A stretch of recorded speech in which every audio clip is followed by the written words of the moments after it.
Assalomu alaykum, qadrli hamkasblar, aziz yurtdoshlar. Bugungi ishlarimiz Captiva bo'ladi.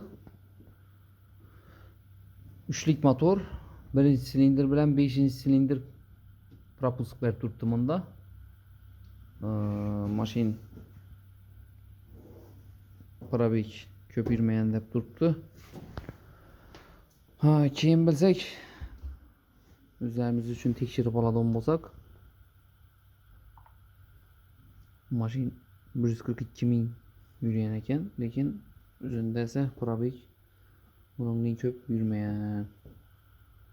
Ba'zi bir holatlarda endi probeglarni ko'p tekshirib yuribman. O'zimiz uchun shunday polojeniya kerak bo'lib qoladi. Probegni tekshirib ishni bilish uchun. Kompresslarni o'lchadik, hamma narsa joyida.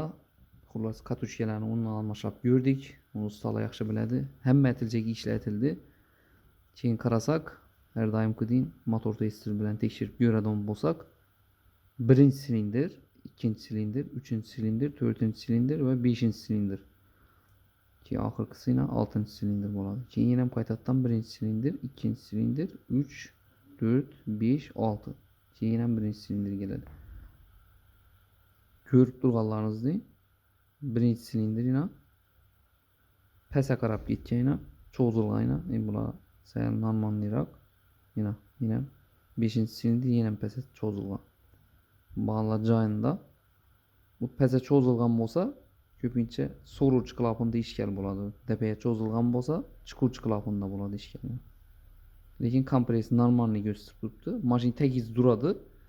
Yurib ketgandan keyin esa propusk beradi. Qaltiraydi, ponkil deydi o'ziq. Mashinning holatini tekshirib, ko'rib olaverasizlar mashinani olsangizda.